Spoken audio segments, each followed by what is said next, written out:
This is A's Cast Live, your comprehensive look at the Oakland Athletics. Rooker, it's a 5 on a deep center. Robert going back at the track. He will turn and watch it fly. And 29 other MLB clubs. Adolis Garcia swings on the other way. That sends Carroll back. He's at the Grows! Ronald Acuna, another milestone in a truly historic season. Julio with an absolute nuke out to left field. It's Glaber Day.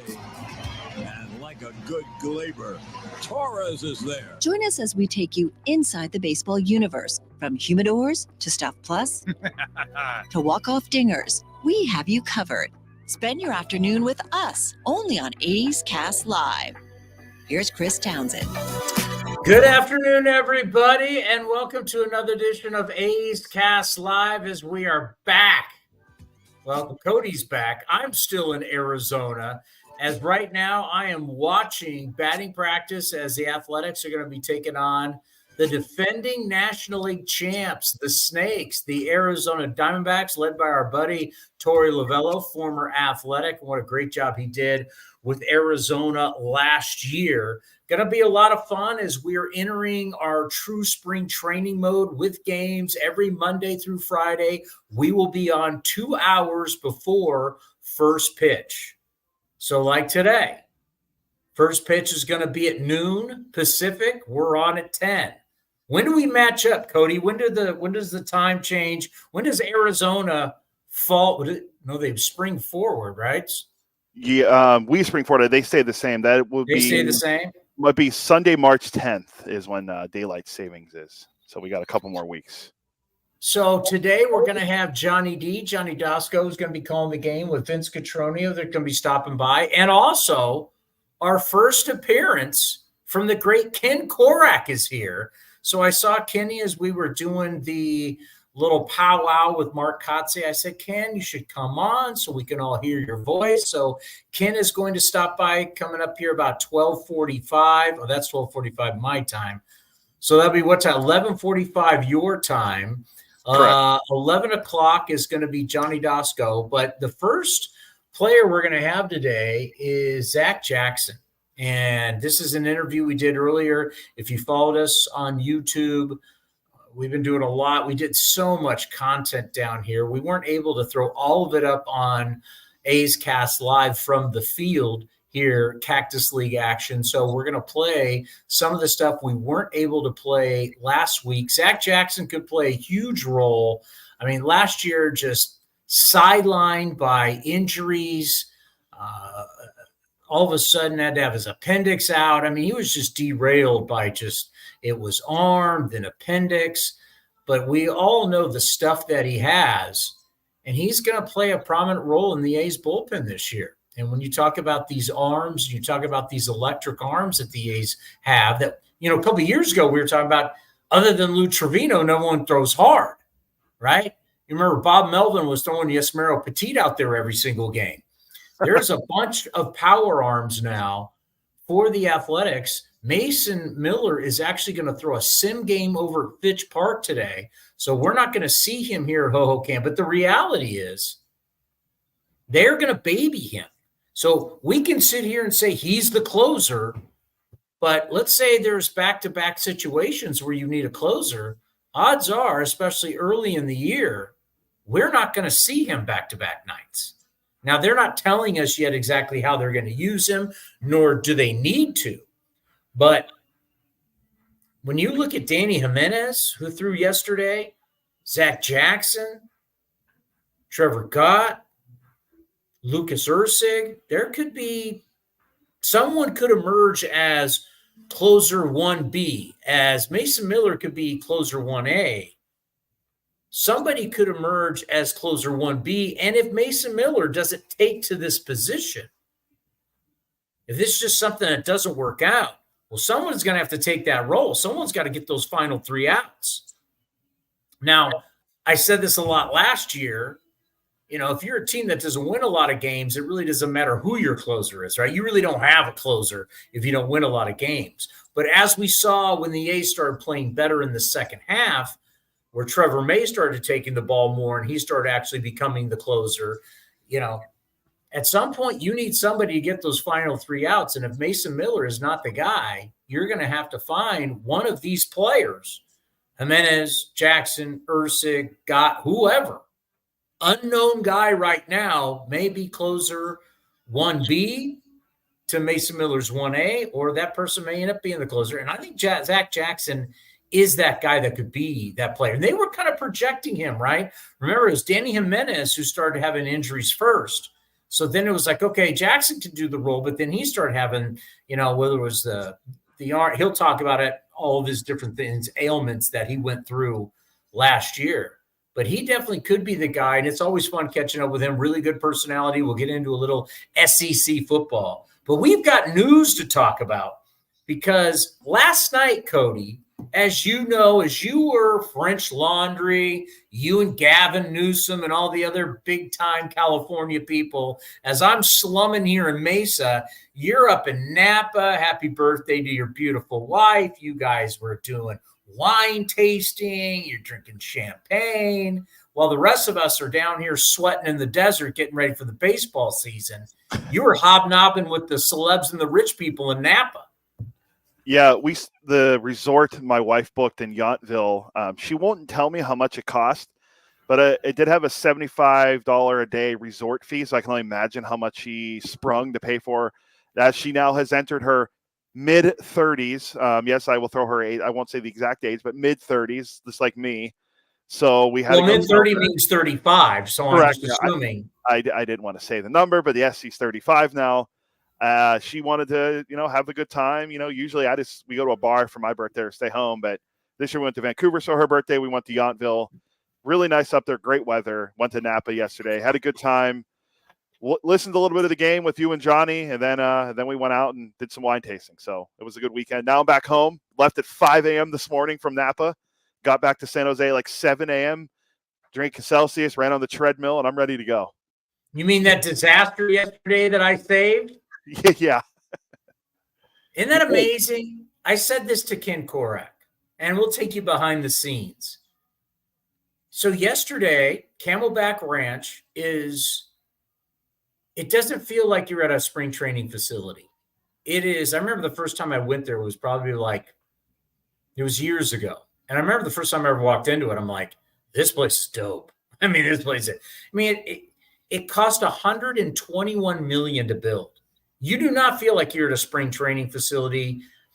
Salt River Field's the same way. You feel like, man, if we added more stands, this is a big league ballpark. It's incredible. So this incredible facility did not have Wi-Fi. Wi-Fi wasn't working. So here we got all the engineers and we got all these people. And finally, you know what happens? You gotta go to the guy that's been in the field, the guy that's been in the trenches. Because engineers aren't in the trenches. Engineers are overpaid. They sit in press boxes, they sit in studios, and they act like they know it all. And when they couldn't get on the air, guess who you got to turn to? The guy that was boots on the ground for the Raiders for years. That'd be you. The guy that's been in the trenches on the field, the guy that's got equipment that when all else fails, let Uncle Townie take over. So I had to turn around as all these engineers are working on, we can't get the IP address. We can't blah, blah, blah, blah, blah, blah. I'm like, guys, I can get us on the air. And I can get us on the air with just cell phones. And I can get us the same quality until Johnny starts moving everything and it starts screwing it up. But I can get us on the air. With 2 cell phones, I got us on the air yesterday. Was it perfect? No. But I got us on the air. Go to the guy, boots on the ground. No, I don't need Wi-Fi. I just love the way you said that. The way you're leading into that. I thought you were going to do with a shovel and what was the other thing? We will build Levi Sword. Stadium. Harbaugh built Levi Stadium with a shovel and a sword. I have no idea what the sword was for. We still don't. Well, has anyone ever seen the sword? Well, maybe he'll have in L.A. with the Chargers, but with you, all you needed was a phone and an app, and like that, we'll broadcast A's baseball. I'm like MacGyver. I'm MacGyver. Give me some duct tape, some gum, a golf club. I'll get us on. You just, I basically use what I had. Thank God I had it, right? Like I still travel with it. And you know what? Shout out to the great Raider Vittorio DiBartolo, who helped me set up this rig years ago. It's how, if you are a Raider fan, an Oakland Raider fan, and you remember when I was traveling on the road and I was doing the games, the sidelines with the great Brent Musburger and Lincoln Kennedy, one of the great right tackles in Raider history. But the setup of what I would do the pregame show on the sidelines, or I would do the postgame show near the team buses. If you remember, I'd be next to the team bus as everybody was getting on. I was taking phone calls. I used that setup that I used with the Raiders to get us on the air yesterday. So I've always said, wherever I'm at, doesn't matter. I can get on the air. But these fancy engineers that we pay, well, they had no answers. They were like, you know what they are? You know what it reminded me of? And I'll use football. It reminded me of your team's getting your ass handed to you in the NFL or in college football. Your offense can't move the ball, and they do the shot up to the coordinators in the booth, and he's got all those play sheets. None of those plays are working. And he's sitting up there in the press box. He's not in the snow. He's not in the cold. And he's got that laminated play sheet, and none of the plays work. That's what it reminded me of yesterday. We're paying the offensive coordinator all this money, and his playbook doesn't work.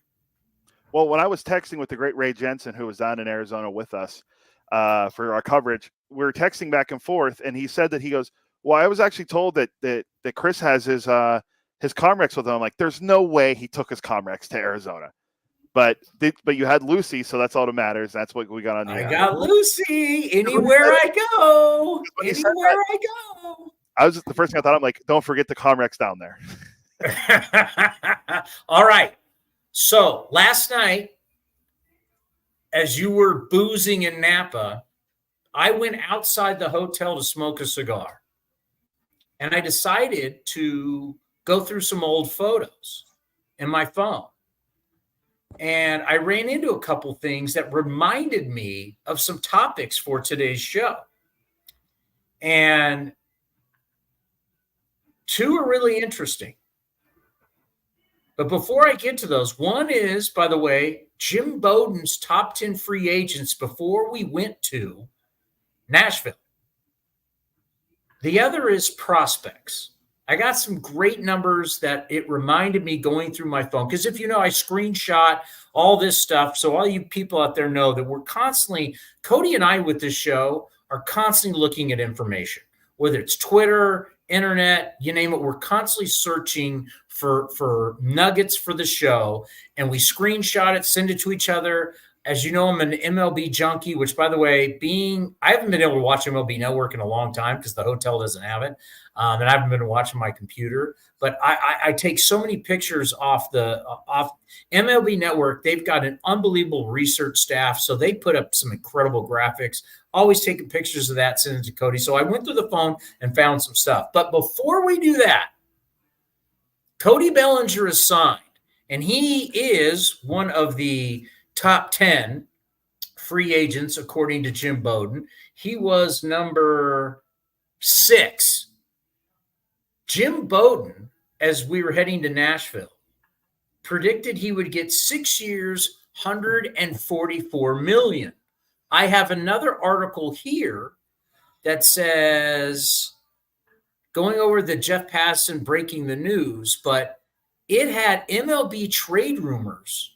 Because Bellinger had a great comeback year last year, no question. They had him early at 12 years, $264 million. Well, all of a sudden, we have teams who are straight playing poker with Scott Boras. And we know how Scott Boras overvalues his players, tries to get top dollar. And really this offseason, what we have seen is teams essentially call his bluff. And the Chicago Cubs sat there and said, you know what, Scott? If you have a better deal, have him sign it. And if you read the reports that have been going back and forth, I mean, because if anybody remembers what we were doing in Nashville at the baseball winter meetings, we were right next to the Cubs TV network. And I forgot who they are again. Who are they? Marquee Sports. Marquee Sports. Marquee Sports, they've got multiple on-air talents. They got all these cameras. They got the lighting. They built a set right next to us.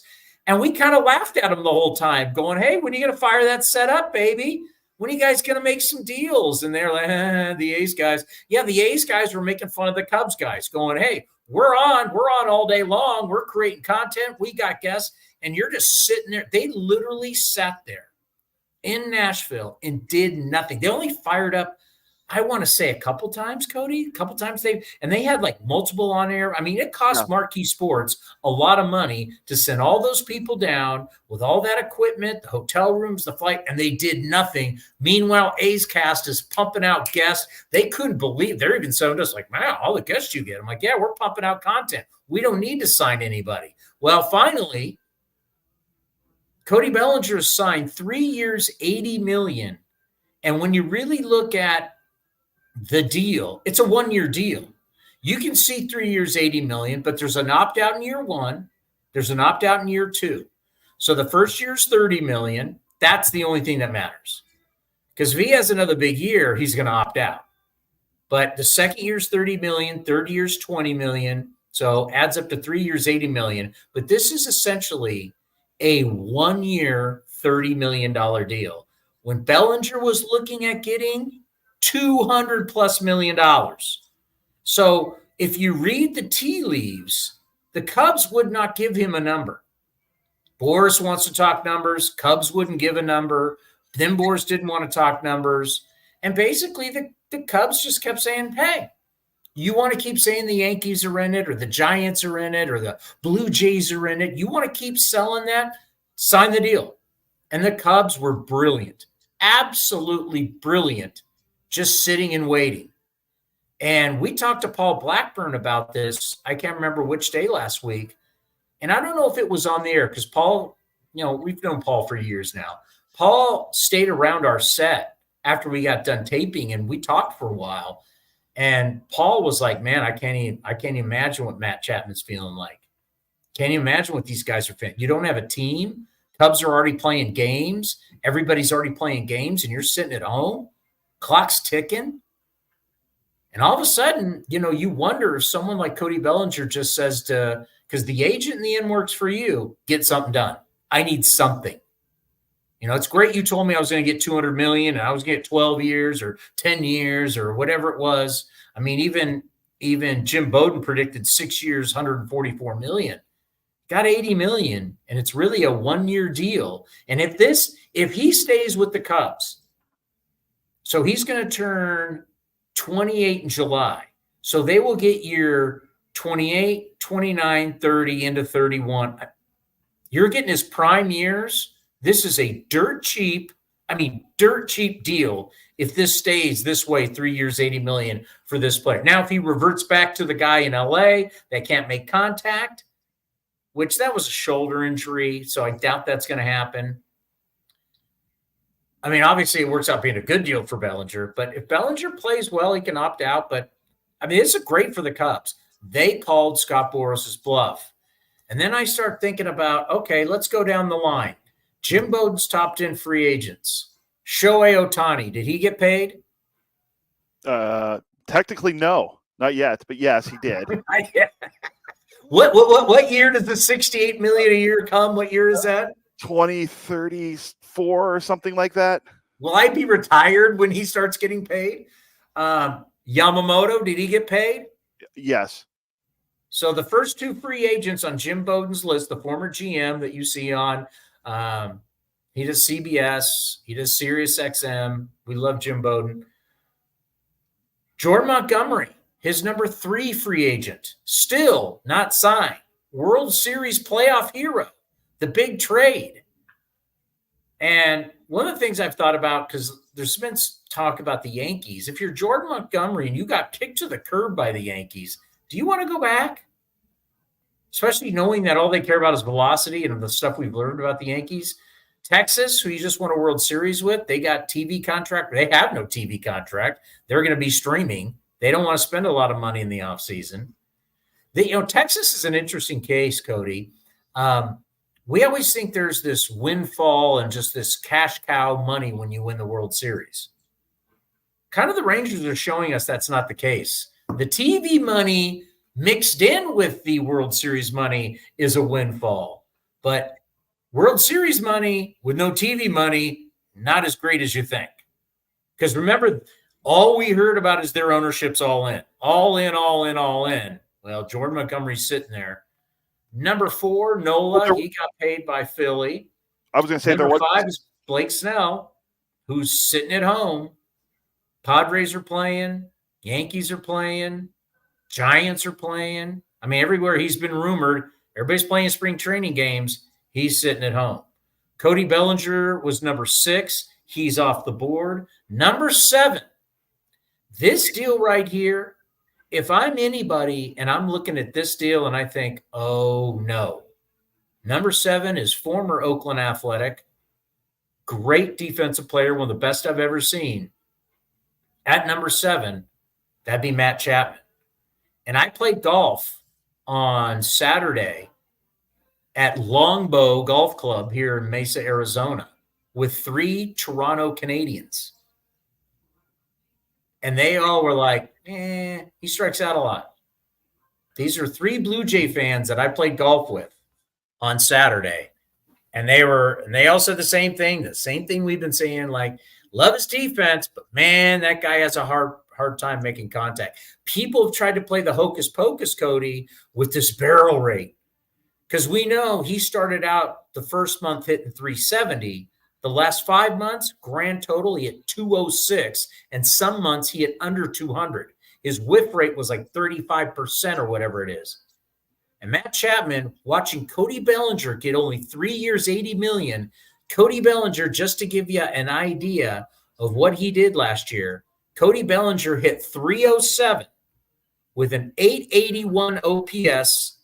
He had 26 home runs, 20 stolen bases, 97 RBIs. He was fabulous. He is in his prime. He is younger. He can play outfield. He can play first base.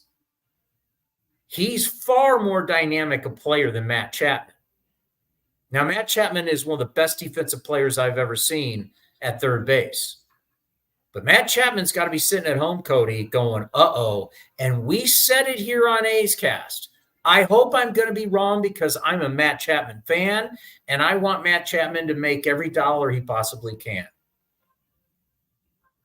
But we said it. Matt Chapman will never make the money that he turned down from the Oakland Athletics. He's never going to make that money.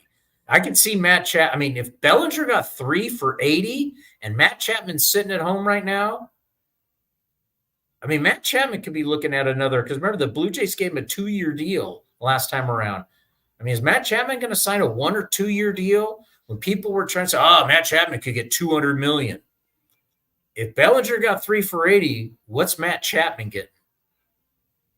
Yeah, I was listening to Buster Olney's podcast Baseball Tonight this morning on my way back from Napa, and they had David Schoenfield on from ESPN, and they talked about Bellinger's deal and all that stuff. And, they're talking about, I don't know if he can repeat next what he did last year because, the weak contact rate, and Matt Chapman hits the ball hard and blah, blah, blah. And they pretty much said they think Chapman could get under $50 million when he signs. And from going to be making, he wanted $200 million, and the money that Bowden had him making the 6 for 127, that's around like 21 a year, to making $50 million on a combined maybe 2 or 3 year deal. It most likely might be a 3 year deal. I don't think he's going to get those 6 or 7 years he's seeking. So that's really telling for a guy that we thought was going to be a cornerstone player for a team. And here it is. He's 31 now?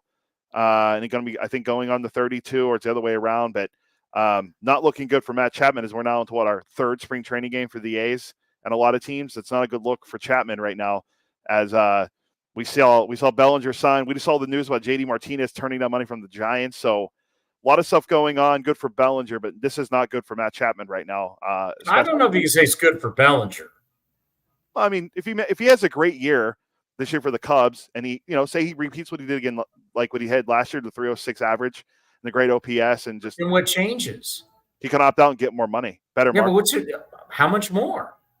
If the market wasn't there for him this year, they've tried to use hard hit rate against him. They've tried to use all this stuff against him. If he goes and has the exact same year, is he looking at basically getting the exact same deal? Yeah, it's almost like the Carlos Correa situation. Remember, Correa signed that 3-year deal with the Twins and had an opt-out after year 1, and he opted out after year 1, and then he signed with half of baseball, and then he decided to go back to the Twins. Yeah. I mean, I'm not saying the same thing's going to happen to Bellinger, but Bellinger has that option to opt out, see if he can get more money, and then return to the Cubs with somewhere around the same money if he doesn't like what he's getting on the free agent market. But, I mean, Bowden was saying pretty much he thinks it could be different next year on the free agent market for Bellinger if he wanted to opt out, but how do we know that? Why? Yeah, we don't know that. Yeah, because we're now getting closer again to another CBA. And a lot of people believe, and I don't really want to go here for spring training, but a lot of people think the true holy war between the owners happens in the next CBA, not the battle of the players versus the owners, the millionaires versus the billionaires, they like to say. There's going to be a battle between a lot more of the middle to lower market owners compared to the big boys, because they don't see eye to eye. This last CBA, everything after the CBA was done, you knew that a lot of the smaller market, even mid-market guys, were furious how they kept upping the luxury tax. They're never getting, like, all these the Arizona Diamondbacks are never getting there. The A's are never getting there. Like, majority of baseball's not getting there. Look at Steve Cohen. Steve Cohen came into baseball. Hedge fund, billionaire, worth $16 billion. Everybody in baseball went, oh my God, the Mets are going to take over baseball. The Mets are going to do this. The Mets are going to do that. They're going to overspend, blah, blah, blah. And they didn't even get to the trading deadline before they started getting rid of contracts. So what the Yankees don't want to spend like they used to. The Red Sox don't want to spend at all. I mean, the Chicago Cubs are a big market team. They clearly, who wants to spend? The Dodgers have wanted to spend, but really, Yamamoto's the big sign. Freddie Freeman's a nice deal. Mookie Betts is a big deal. But, I mean, Ohtani's deal is so backloaded, as we've said. The majority of the people who are part of this deal with Ohtani won't even be with the Dodgers. Hell, when they start paying Ohtani, we don't even know who will be the primary owner. I mean, they're just putting debt. They just push debt well into the 30s. We don't even know who will be the primary owner, who will take on that debt. So it's like, find me the team right now in Major League Baseball that's like, we want to sign big. I mean, Kansas City was one of your biggest players this offseason. And we're getting, after this year, we'll have 2 years left before this supposed big fight's coming for a new CBA. So you think Bellinger has another year like he has? You think now they're going to open up the vault? Not buying it. And if I'm Matt Chapman, Matt Chapman, don't be shocked. I mean, he's going to sign this deal. And you said the word, cornerstone player. Matt Chapman had a chance to be a cornerstone player, and now he's about to play for his third team. Yeah, he turns on a bad deal for what he thought he was worth. Yeah, he'll be 31 at the end of April, so he's already past the 30 threshold. We know how players start aging.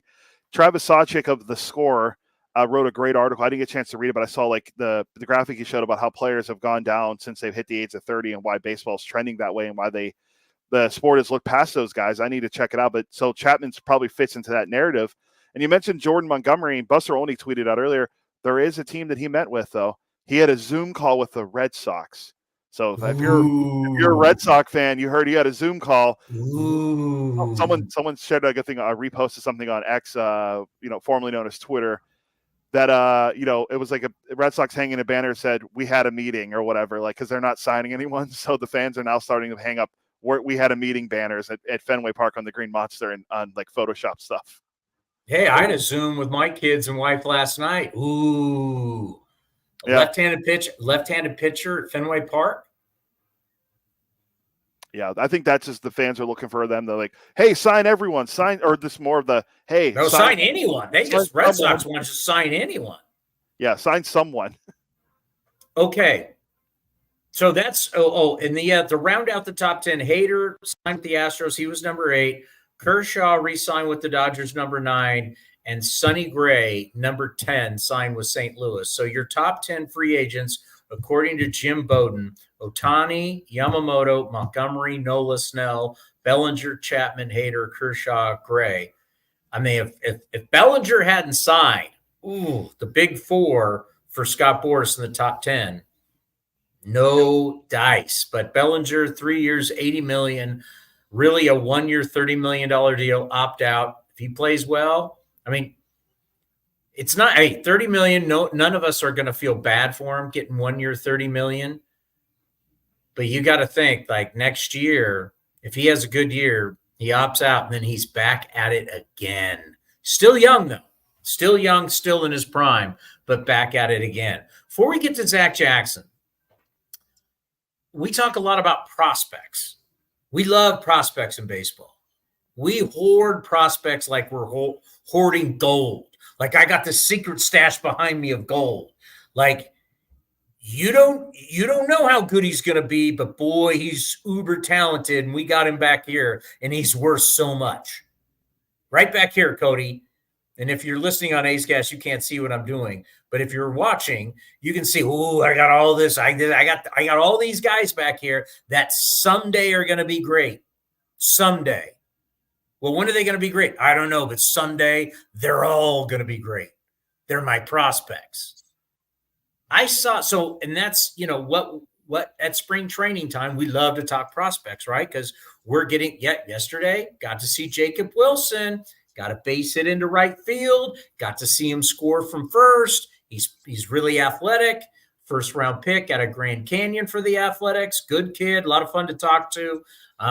Definitely a top prospect for the A's. Got to see him in action.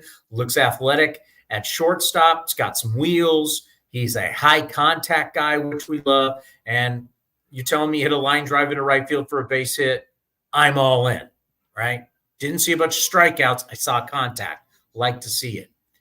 But I want to throw this at you for the prospect crew. Because, boy, in the offseason, we get our top 100 prospects. Every team gets their top 30 prospects, and everybody thinks their it's like parents. Organizations act like Little League parents and soccer parents. Everybody thinks little Jimmy and little Timmy and little Stephanie and little Diane, and everybody thinks their kid is so great. Have you ever noticed that? Everybody thinks their kid's so special. And I think we all know these parents. They all think their little kid is going to be the greatest thing that we've ever seen. Well, the reality is little Tiffany and little Johnny and little Susie and little Joey are not going to be great. I hate to tell you.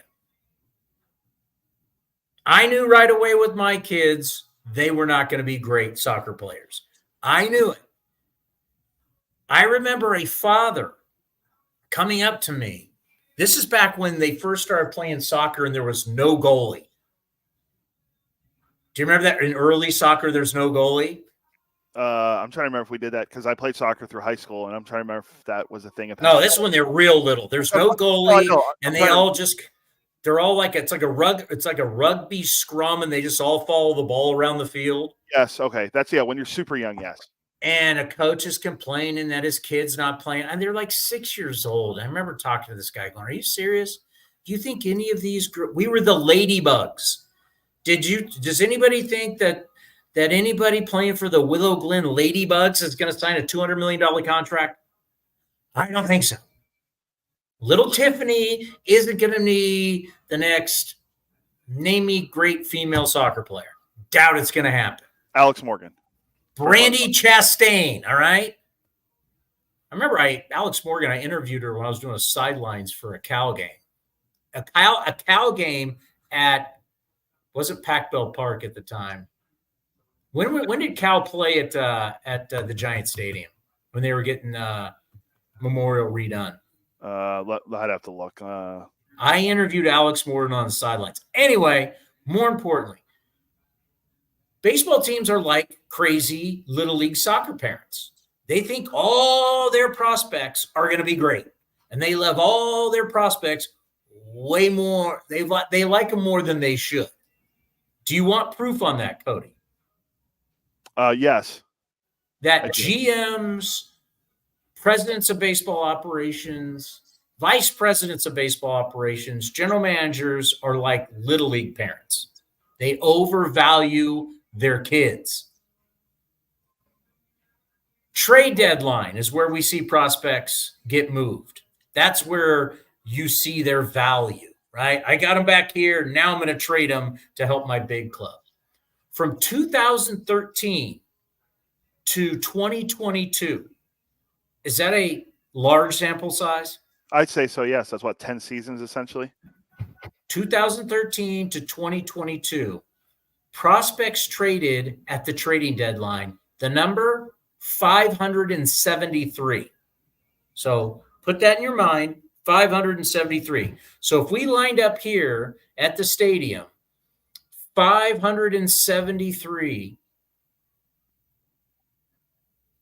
dudes on the field, a lot of guys. The amount of impact players out of those 573 is 17. These are guys that came to the big leagues and had really productive careers. Do you know the percentage of 17 players out of 573? If I had to do the quick math in my head, this is my California University of Pennsylvania math skills coming to work. I'd say it's probably around like 3 or 4%. 3%. Now, if anybody out there is in business, and whatever business you're in, you hear 3% and you say, we're going out of business. No one would say, hey, I do this X amount of times and it works 3%. What business, like maybe like sports gamblers, or like if you can be ahead, like if you win like 52% of the time, you're like ahead but 3%.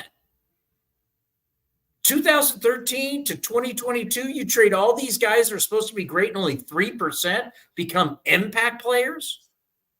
Now, I'll give it a little more. Impact / contributors goes up a little bit. It goes up to 10.8%. Still not very high. So we spend more money in scouting than ever before. We spend more money in technology than ever before. We've got scouts all over the world. I mean, this is a world game. We've got international players. We're scouting colleges. We're scouting high schools. We're spending all this money on all these kids that are called prospects. And from 2013 to 2022, guys that at least became somewhat impact players to just contributors, like they make the big leagues and somewhat helped, is just 10.8%. Once again, presidents of baseball operations, vice presidents of baseball operations, GMs are like little league and soccer dads. They think all Jimmy and Timmys are going to be great. And the reality is the majority of them are no-shows. But we'll be down here at spring training, and we did it yesterday with the Dodgers, and we'll do it today with the Dbacks. Oh, there's prospect. Oh, look out for this guy. He's going to be great. One of the guys who's built a career on it, Jurickson Profar. Jurickson Profar has made a career off being the legendary, unbelievable prospect. I mean, those numbers should just, I want to look around and be like, you look at those numbers, you just go, what are we doing here? How much money are you spending on all this? Where's your return on investment? You spend all this money and 3% in 10 years, these guys are worth a damn? 3%? That's a flawed system. Yeah, absolutely. And we see it every year when it comes to the trade deadline, and we see it when it comes to the offseason. When teams have the chance to go get, a star player like the Yankees, It was held up forever on that trade with Juan Soto because they didn't want to give up prospects. You know you're getting a sure thing in Juan Soto opposed to giving up 4 guys that might become something. That's why teams like, when you look at other sports, why teams go for it. The Rams traded draft picks because they didn't care. They wanted to win now. And in the NBA, teams are trading draft picks and players because they want to win now. In baseball, we'd rather wait for guys to develop in 4 years rather than win now and trade those guys and maybe think that they might become a superstar down the road. And I get it. Like, I get where small market teams do that, but that's why a lot of these teams that are winning, like Houston, again, went back and got Verlander in this offseason. What did they do? They traded their top prospect to get him. And what did Houston do? They won the World Series last year. So this is what teams need to do. 2 years ago. The Rangers won last year. But you get what I'm saying. They traded their top guy to go get Verlander back, and they were in the playoffs, and they won the World Series the year before. They don't hoard their prospects. The Rangers really aren't hoarding prospects. They'll make moves and sign free agents, but the majority of the sport hoards the prospects thinking these guys are going to be superstars. And as you said, 3% of them turn out to be impact players, and that's a very low percentage. Well, we're going to have one of them today. Corbin Carroll's going to be here. Truly one of the young and up-and-coming bright stars in our game. He was the Rookie of the Year. He's a small package, but, man, this guy is incredible. And Mike Hazen, who's the front office, who's been running the front office for the Dbacks, he has had to do the total trade Goldschmidt reboot. They did that, and they went to the World Series. But just, it's like when you look at it, it just shows you just got to get into the playoffs. They won only 84 games, finished 16 games back of the Dodgers. 16. Yeah. And we're looking at it again. I mean, unless something dramatically happens, the Dodgers are going to win the West again 11 out of 12 years or whatever the hell it is. I mean, I didn't realize the D-backs were a negative run differential last year.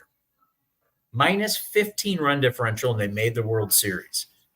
They're young. I mean, they just got in. They got in. Remember, they got swept they got swept by the Astros, right? The final series of the weekend. Wasn't the Astros went into Arizona and swept them? Yeah, because that's how the Astros ended up winning the division again. And they ended up making the World Series. It's crazy. But I just wanted to throw that. I saw that going through my phone last night. Just be aware that when someone's selling a bunch of prospects, if you look at the real data, are we a data-driven sport? Absolutely 100%. Okay, if we're a data-driven sport, that's some data right there that tells you be very snake oil salesmen when they're always selling prospects. I'm just throwing it out there. You ready for my man Jackson? Talk a little SEC football? Oh, he was great. I love talking to Zach Jackson. But yes, I'm ready. All right, here's Zach Jackson from the field here at Hohokam Stadium on A's Cast Live. Have you on? How is life treating you, and how's the health? Yeah, it's good. Finally healthy. Looking forward to a good spring. It was a good off season. Got married, so it was eventful. But it's that time of the year, ready to be back, and ready to get going. Kyle Muller, Nick Allen, now you. Yeah. Quite a few of you guys got married this offseason. Yeah, JP got married. There was one other we were just talking about, but yeah, Mason. So yeah, it seems like almost the whole staff got married. So yeah, it's nice. It's a life changer, man. It's like all of a sudden you realize, there's more than just you. Yeah, it definitely makes a change, but for the better. So it's going well. All right. So last year, we as a group, we did this pool. And we did all these predictions. Who's going to hit the most home runs? Who's going to have the most RBIs? And it came to who's going to have the most saves. Who do you think I went with? I'm going to guess me if you're bringing it up. I went with you because that's what I believe in your stuff. And I thought at some point you would win the closer's role and you'd be that guy. And unfortunately, because of injuries, that didn't happen. What happened? And take us through the process of what happened last year with you physically. Yeah, so, was feeling great. We had played in Kansas City, threw back-to-back there, went to New York, and, we weren't really in those games, so got the entire series off, and then threw against Texas in that next home series, and just woke up the day after I threw like an inning and change, and just had like some elbow soreness, and just went in to get treatments. They gave me the day, whatever, and wasn't anything crazy, wasn't anything super painful, but it was almost one of those things where it's like, this is just different than anything I'd ever felt. And anyway, through a game against the Diamondbacks, I could tell I was just doing everything I could to get any kind of velocity behind it. Anyway, so I ended up go ahead and talking to the doc, and having him look at that, and his advice was, you're going to need to take at least a few weeks off. So I ended up taking some time. Was supposed to be back by late July. Ended up pushing into like early August, just the rehab schedule, how that goes. No setbacks or anything, but was feeling great. And then right about the time I was about to get activated in August, my appendix was about to rupture, and they told me there's really nothing you can, I guess, like avoid doing this. Like you're gonna have to go get surgery. So it was pretty brief. I felt real sick on an off day we had in rehab. Came in the next morning, and we were just kind of casually talking, telling him, oh yeah, my stomach's just feeling really tight. And then had our trainer feel around. He was like, yeah, you're gonna need to go to the hospital. And quick process. I mean, 2 hours later was put under, took it out, but then it was like 3 weeks of no activity. And then obviously when it gets to mid-August and you're dealing with that, it's like 3 weeks no activity, and then doing another throwing program, it's like you're not gonna be ready till basically October. So obviously that ended it for me. Nobody more frustrated than me that it ended up being that way. It's not a fun time, just sitting in the stadium, seeing your boys out there grinding, and you can't do anything to help, and you're just you feel like you're worthless. But coming back this spring, even the off season, obviously the emphasis last 2 years has been just whatever I can do to be healthy. I feel like confidently wise, I feel like I can compete in the league. I haven't questioned myself on that in the last year or so since I got up there, but obviously the project this year, just stay on the field. I mean, that's pretty basic. Because we kept asking David Forrest, when's he going to be back? When's he going to be back? And he kept us, and I hear you on the appendix. When I was a kid, my appendix burst. Okay. And I was out for a long time. So it's a scary thing. So, but you know what? I'm going to go back to where I was last year at this time. Last year when we talked to you, the confidence that I know you have, when you have control and you have your stuff, you're electric. And I still believe you have the ability to have closer type moments, closer type stuff. And it makes me think, if everybody starts rounding into form and we start looking at this bullpen, and we've already had Mason Miller on, we've already had Lucas Ursig on, now we're having you on. We're now looking at a group of men who all of you have the ability to close, which means you guys all have the ability to lock it down basically from the sixth inning on. I like that. I mean, once again, I'm trying to tell everybody, and it's going to sound like a broken record, this team is better than you think. All the outside noise, don't listen to it. It's about what happens on the field. I mean, you tell me. I'm kind of getting bullish on this bullpen. Yeah, I mean, for us, obviously, we have all the confidence in ourselves, but, being able, I guess if there's one positive side to being able to watch last year, you look at guys like Lucas who, first time in the big leagues get, the opportunities were obviously plentiful last year, and he got the whole year to sit there, go through the ups and downs. Obviously the stuff with him, you don't see stuff like that anyway. I still can't believe that we just got him, and I didn't mention Danny, for God's sakes. Obviously, yeah, right, Danny. Yeah, Danny's, obviously healthy. When he's healthy, he's been, as good as anybody back there. Obviously everybody knows what Mason can do, and him making that transition back there. So we're excited. We know we have bringing in, Scotty Alexander is going to be great too. I think that, that was so nice in the past, having Mole, what he could do from the left side, and bringing in a guy who can do that same thing for, pretty righty heavy bullpen, to come in there if there's, a lot of lefties coming up, and to have him back there, have the veteran presence back there. Cause I think that's something we've always had when we're here for, the guys who don't have as much time, and helping them make that process into the league. But, I know it's been as frustrating for us as anybody how the last couple of years have gone. I mean, I just think from the outside, maybe they don't realize how much growth there is in experience. I think a lot of times people write it off as like, oh, a lot of the same guys are going to be on the team, that maybe has struggled the last couple of years. But I think it is important to look at the growth, because you look at a lot of guys who have come up, become really good players in this league that struggled right when they got here. I think it's an important aspect that a lot of guys got that experience the last couple of years. And, yeah, we're a lot more confident than people probably give us credit for, and, expect a lot out of ourselves. Sometimes you learn when you sit and watch. It sucks. I know. But sometimes you learn. Did you learn anything by sitting and watching the game, watching your teammates, watching the other team, thinking of yourself in your game? Was there anything that you possibly learned?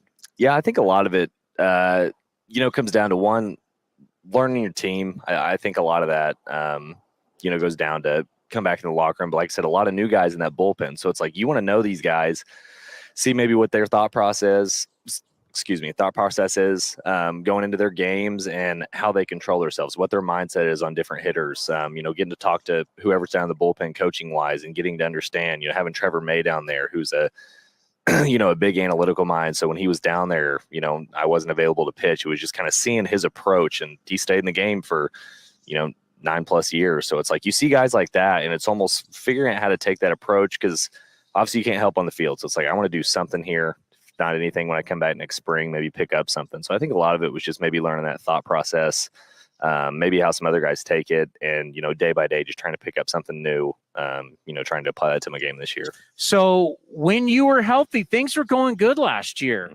So what have you thought about keeping it rolling, or have you worked on some extra stuff, refined? What have you done this offseason? Yeah, I think the main thing, if there's anything added, it's definitely getting my changeup more in play. For me, obviously control is my thing with me. Confidence in my stuff has never really lacked, but there has been an idea of, okay, these hitters are really good here. Make sure you take that confidence into every at bat. I think making sure that I add that changeup in, and using that honestly a lot against righties. A few guys in this league who I feel like you get on the mound, and the guys that see you a little bit better than other guys in the league, and that seems like to be a weapon for me. Looking at my analytics, that going to try out this spring. Really experiment with that. But as far as like to keep it rolling, like I said, this is different than my rookie year where, maybe you get a few outings in and you're still like, I've done well, but I don't know if it's sustainable. Being able to say that, I felt pretty good about my results for 2 years for the confidence side really helped. There is the aspect that, I haven't gotten to pitch in a game since, mid-May of last year. Yeah. And so if anything, there's a lot more excitement. I obviously am just a huge adrenaline guy, and that's not hard to come by, when it's been that long facing hitters. I'm itching to just get in the game, just to, just feel the rush again. Yeah, from the confidence side, it's definitely something that I'm taking into this year, is that I know my stuff has had success when I've been able to harness it, and, just being able to roll it into this year. Speaking of harnessing it, there's sometimes when you don't harness it, but you know what I call it, especially on the post-game show? Effectively wild. Yeah. You can be effectively wild. You still get guys out. There's something about when you throw hard and you have electric stuff, you might get into some bad counts, but you got the good stuff to get it out. So we call it effectively wild. I'll take that. Yeah, it sounds complimentary. Before we let you go, man, it's the college football scene is just, it's literally out of control. Yeah. When Florida State basically had all these guys say, we're not playing, but you're now paying them, right? They're paying them the nil money. And it's almost like, are we getting to a point to where we're going to have like pro contracts that if I'm paying you, forces you to play in the bowl game, it forces you like, and then now, of course, the SEC, you're taking on Oklahoma and Texas, USC, UCLA going to the Big Ten, all the different Pac-12 teams now going into the Big 12. Oregon State, Washington State are now the Pac-2. Yeah. What the hell is going on? Man, I have no idea. Everybody, it's kind of funny because I have buddies who are still on the coaching side of things in college. And what are they saying? The hardest part they say for them is a lot of times when they're, trying to be the coach, do their job, something that they're passionate about, but you have players who are making more than them. And it's like, who are you going to tell me what to do? I know you're here for me, but, you kind of still have like the coaches with a little bit more of a authority side to them, and say like pro ball, where it's like, hey, I need you in order. I need you to learn how to be a man now. And he said that part has gotten a lot harder, just because kids are making a lot of money now. And Kind of feel like they're in charge of things, but I'll be curious to see where it goes. I think they'll end up regulating it in a few years. I don't know how. I don't know if you make it, like incentive-laden deals. I feel like that's the only good idea I've heard. That's like players have to meet X amount of requirements to get their full amounts. But either way, it's good. I'm glad to see players getting paid, especially the ones you have obviously your players over the years who have brought good money into schools, but it's definitely, I think, going to take something over the years to kind of rein it in. But as far as, college football goes, I'm excited for the playoffs now. I know that a lot of people think that it's going to be some wasted football games, but more football is always a good thing. I mean, I've never. When has playoffs ever hurt sports? Yeah. Right. When the NCAA basketball tournament kept growing and the TV money got bigger and the ratings got bigger. Right. It just proved to everybody, you can't tell me something that's good, you make it bigger, it's not going to work. Right. Yeah. More NBA playoffs, NHL playoffs, baseball playoffs, NFL playoffs. I don't see where it has ever gone wrong. Yeah. Well, on top of that, you talk about, people opting out and things like that. It's like, well, now you got, as opposed to 4 teams who, those kids are not going to want to opt out. The competitive side of you is not going to want to opt out of a chance to win a national championship. Now you have 12 teams who are going to fall into that. So I'm not saying it's a perfect world on, the ability to opt out for people who don't make that. But at the same time, it's like it gives more people the opportunity to, go out and play in bowl games, maybe raise your draft stock and, see where that goes. But it's always exciting. I mean, I feel like the evolution is going in the right direction as far as like more games, widening, how many teams are getting in this playoff space. So I'll be curious to see it. I won a couple Hogs games this year. That big quarterback you guys had, you could not bring that guy down. Monster arm. And Nick Saban goes, I've never seen a guy with this kind of body playing quarterback. Yeah. How are our Hogs gonna be? We obviously did not have a That's great Arkansas, year. by the way, for you non-college football people.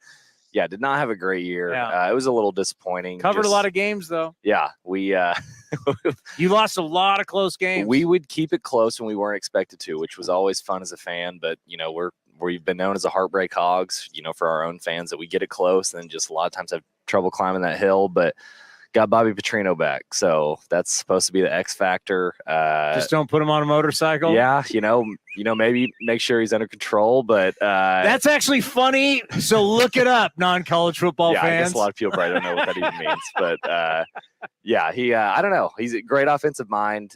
We needed to make a move. It was it really got off the tracks last year on the offensive side. As a fan, you want to see a little bit of offense going. I mean, I love good defensive football, but we were supposed to have a really good offense. Got really banged up. It's not helping that the SEC just keeps getting better and bigger, and that whole deal. But I'm excited. Always excited to see we roll out there. It'll be a new, younger team this year, so I guess we'll see. All right, I want you to remember last year we had this whole thing. We filled it out. Most home runs, RBIs, highest average. Who's gonna? Now, it was chalk. Everybody stolen bases went Ruiz. I went somebody. I think it went Nick Allen. And when it came to it said saves. I put your name in. Mm-hmm. I understand the dynamic. I almost feel like I could put your name in again. I know we're a team effort here. There's no doubt about it. I have a lot of – people don't understand. I say it all the time, and I only closed in college, so – but I understand. I got a few saves that I understand with that. The ninth inning's different. Mm-hmm. No matter what I told the other day, I said, you know what? Yes, there's high leverage innings, and those innings matter. But if I give up 2 runs in the 7th, my team, if we're the home team, still has 9 outs to get that back. Right. I don't have that in the 9th inning. There's a finality. There's something about it. There's a personality. As you said, pitching on adrenaline. You want it, the adrenaline junkie kind of thing. Mm-hmm. You're built for the 9th inning. So I still would feel comfortable, by the way, putting you in there for most saves, because I think that's something you got in you. Yeah. I mean, like I said, I'm not going to sit here and say it would be nice to be closing, but it's really nice this year knowing that we have multiple options of guys that can really do it. Like, it's not, dire straits as far as, who's available, whatever. As of right now, we're healthy. We got guys with really, really good stuff back there. So at the end of the day, I just hope there's a lot of saves in general. I mean, obviously would love to have my name inked next to a few of them, but in general, there's a lot of electric arms back there. I feel like we're in a better position than we've been in the last couple of years in that situation. So hopefully there's just a lot of saves in general to go around, and I think everybody will be happy with that. Go get them in camp, stay healthy, and we'll see you in Oakland. All right, I appreciate it. And we'll talk some college football Absolutely, this year, no question. We got more coming up next right here on A's Cast Live. Hey, Oakland A's fans, join your team this spring in Mesa. With nonstop flights direct from Oakland, there's never been a better time to head to the Southwest. Surrounded by the stunning Sonoran Desert, spring training fans know why Arizona is the perfect spring break escape. Miles of trails, shoreline, and sunshine combined for an unforgettable Arizona adventure. There's simply no shortage of things to do, see, and discover in Mesa. Get your visitor's guide at visitmesa.com. Ever since we got Xfinity, we have Wi-Fi all over the house, even in my hiding spots. Ha! Found you. How? That's wall-to-wall Wi-Fi from Xfinity. Now through March 21st, get started with 200 megabit internet for $25 a month for 2 years with no annual contract and get Wi-Fi equipment included. Go to Xfinity.com, call 1-800-XFINITY or visit a store today. Requires paperless bill and auto-pay with stored bank account. Restrictions apply. Taxes and fees extra. After promo, regular rates apply to internet service and Wi-Fi equipment. Actual speeds vary. It's almost that time again, A's fans. Spring training will be here before you know it, and the Oakland Athletics will be celebrating 10 years at Ho-Ho-Cam Stadium. Now's the time to make plans to catch us in Mesa, Arizona, starting on February 24th, and enjoy the sunshine of your family and friends. Lawrence Butler, it's a fly ball to left field that's deep. Has a chance opposite field. Home run, Lawrence Butler. Grab your tickets early for the best seats at the lowest prices as your green and gold take on the Giants, Padres, Cubs, Angels, and more at Ho-Ho-Cam Stadium. Don't wait. Get your tickets at athletics.com/spring. That's athletics.com/spring. If you're looking for a new mattress, Nest Bedding has you covered. Sleep on the same mattress Hall of Famer Ricky Henderson sleeps on. Nest Bedding is the #1 brand of online mattresses and the Bay Area's favorite mattress store. Take home the Easy Breather pillow.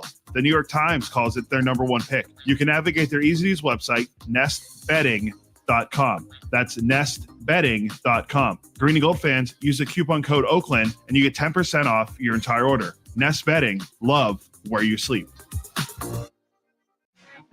This is Chris Townsend, and if you're looking for a great place to eat and watch games, go see my friends at the Chicken Pie Shop at Walnut Creek. The Chicken Pie Shop is one of the hottest restaurants in Walnut Creek. You're not going to find a better menu, and come try their world-famous chicken pie that has been served in Southern California for 86 years. Spacious indoor and outdoor dining, perfect for your next private party or corporate event. Don't forget free parking. For more information, go to chickenpieshopwc.com. That's chickenpieshopwc.com. A's Cast Live continues from A's Spring Training. Here's Chris Townsend. And of course, I'm sitting here with the great Johnny Doskow, as he'll be calling the play-by-play in just about an hour here on A's Cast and the A's Radio Network. You get to see this lovely man. If you're watching on YouTube, if you're just listening, you'll be listening to the play-by-play in about an hour. The Snakes have just arrived. And when you think, Johnny, about the Arizona Diamondbacks, if you're the Oakland Athletics and you want to look at a team where you want to see the improvement of 5 years on how they've improved to last year getting to 84 wins, getting in and going to the World Series, they're a model of a team that was really, really bad and then just steadily got better.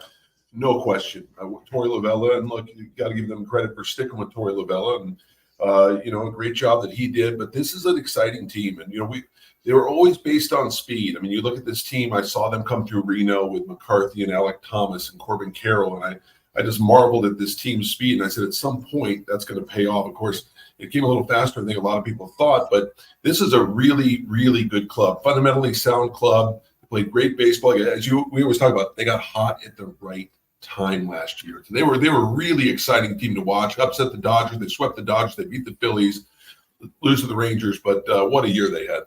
So think about this. In 2021, they finished 55 games back, a winning percentage of just .321.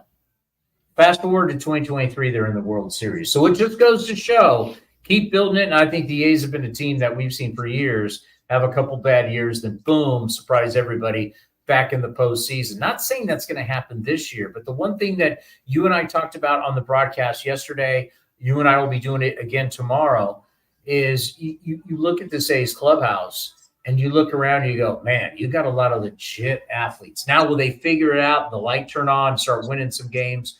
We don't know that. But definitely the athleticism, the size, far greater in this clubhouse than we've seen in a while.